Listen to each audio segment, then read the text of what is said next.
Lucero Solórzano, te saludo con mucho gusto en tu espacio.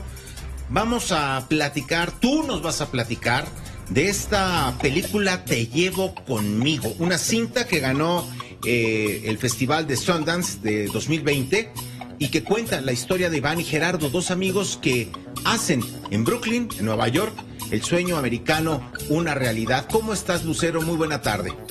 Hola, Carlos, me da mucho gusto saludarte y también a toda nuestra audiencia en Telefórmula. Y desde luego saludo a nuestro invitado Eder Campos, productor, es uno de los productores de esta película. Eder, muy buenas tardes, bienvenido. Hola, buenas tardes, Lucero, muchas gracias.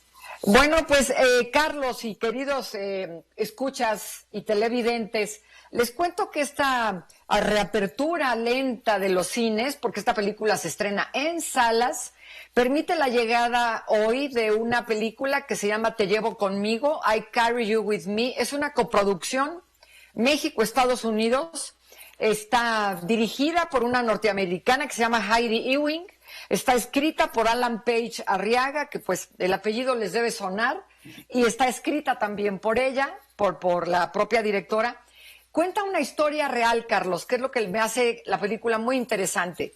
Dos amigos que viven una historia de amor y en un momento dado uno de ellos siente la necesidad enorme de desarrollarse fuera del país. Sabemos que en México pues está difícil salir adelante y él, después de muchos sacrificios y de forma ilegal, logra cruzar la frontera y pasan muchas cosas.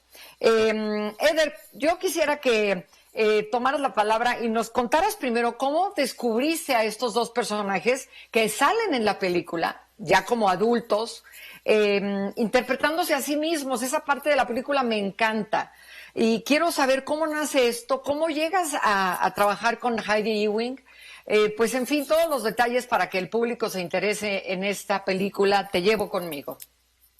Muchas gracias. Pues Heidi, Iván y Gerardo son amigos muy cercanos de Heidi, de mucho tiempo, y es a través de una noche larga donde ellos, a pesar de que ya se conocían desde hace 7 años, hace 20 años, les cuenta su historia de cómo llegaron a los Estados Unidos y cómo cruzaron.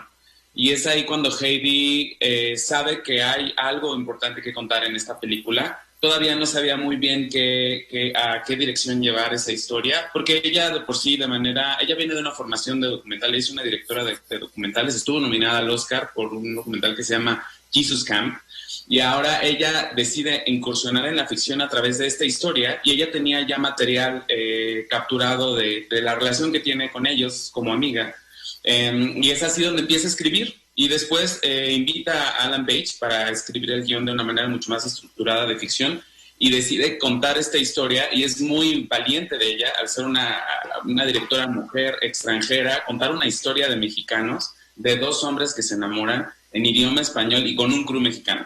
Entonces es así donde ella nos contacta a Gabriela Mayre, que es mi socia en la productora mexicana que tenemos que se llama Zafiro Cinema. Y bueno, existe esta necesidad de poder hacer una coproducción, que además es una coproducción muy natural porque es una historia que nos involucra a ambos países, ¿no? Es una historia que de repente siempre uno ve muy lejano a los Estados Unidos de eso, pero la historia de los migrantes es algo que es parte de nuestra historia, y ahorita que estamos hablando nosotros hay migrantes que están cruzando en los Estados Unidos. Entonces, es así que empieza el proceso de producción, y bueno, el objetivo principal era encontrar a Iván, que es el personaje protagónico, y llega Armando Espitia. Armando Espitia y Heidi hacen una conexión impresionante. Heidi descubre muchas cosas muy humanas que encuentra del personaje Iván en él, y decide buscar a Cristian Vázquez y a Michelle Rodríguez, que además Michelle y Cristian los conocemos por su trabajo también en el mundo de comedia, y aquí hacen un papel muy impresionante de ficción, de drama. Y es así como empieza la aventura de Heidi por contar esta película, y también reunir un poco las piezas, porque la película se sitúa en Puebla en los 90s. Puebla, una sociedad también en los 90s donde también la presión social y la discriminación ellos se conocen en Puebla, en estos lugares un poco de donde medio underground, ¿no? Donde se conocieran, donde se reunía gente, ¿no? Diversa, gente homosexual, se reúnen, se conocen. Iván también tiene una familia, y es así donde de repente Iván necesita la oportunidad de seguir y decide ir a los Estados Unidos. Y es ahí donde empieza la aventura de la película, que es cómo esta relación y este romance y todo lo que tiene que dejar atrás a través del sacrificio y el esfuerzo.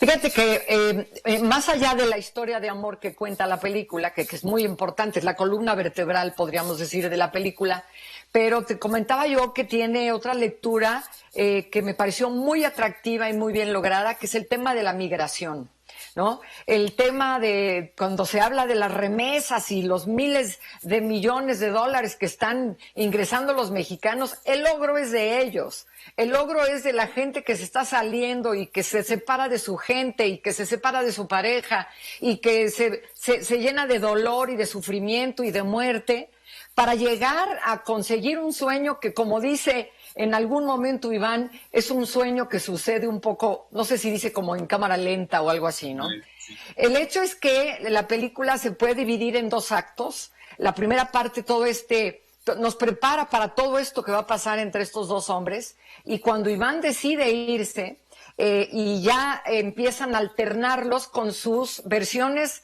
adultas, que son las versiones reales, los actores, qué buenos actores son los 2, ¿no? Independientemente de que hayan logrado tener una cadena de restaurantes, creo que es una cadena o un restaurante, y independientemente de que lograron estar juntos de nuevo, pero no son actores profesionales. Y qué bien trabajan. Esa parte de la película me parece muy lograda. La paternidad, esta imposibilidad de Iván, que como dices, tiene una esposa y tiene un hijo, de no poder ver a su hijo. Ese sufrimiento del fenómeno migratorio está muy logrado en la película. Me parece que está filmada con muy buen gusto y creo que es una película que recomiendo ampliamente, Eder Campos, para este fin de semana. Y algo muy importante que me parece que hace que la película sea única es su narrativa. Es una película que se sale de lo habitual y creo que Heidi, como lo ha mencionado, para Heidi es la memoria de un migrante. Y creo que eso logra con muchísimo talento, porque al final la película es demasiado sensorial. De repente empieza como de una manera de ficción y luego se va yendo en los tiempos, ¿no? Presente, futuro. Y al final un poco eso, como que los sueños se diluyen en lo que uno lleva consigo, ¿no? Que es su país, la memoria, que es lo único que queda y que hace como vivir otra vez tu pasado. Y es eso, también como la nostalgia del migrante, ¿no? La nostalgia del migrante que no puede volver a su país y que todo lo que tiene lo tiene que vivir a distancia. Y lleva la película, es un viaje que también te lleva una reflexión en saber que los derechos de los migrantes y la discriminación se sigue viviendo y hay ciertas fronteras que, bueno, para el amor no es esas fronteras, pero para la vida y la separación de familias sigue siendo absurdo. Pues Carlos, esta sería mi recomendación para el fin de semana. Te llevo conmigo en salas de cine en esta ocasión, Carlos. Muy bien, Lucero, muchas gracias, Eder Campos. Yo celebro que la creatividad y la necesidad imperiosa del ser humano de contar historias y de seguirse conociendo a sí mismo no sucumba ni siquiera ante una pandemia como la que hemos vivido. Así es que mucho éxito en la taquilla y mucho éxito en la crítica, que seguro lo tendrá. Lucero, un abrazo. Gracias, Eder. También para ti, Carlos. Gracias, Eder. Esta fue una producción de Grupo Fórmula. Encuentra más contenido como este en radioformula.mx.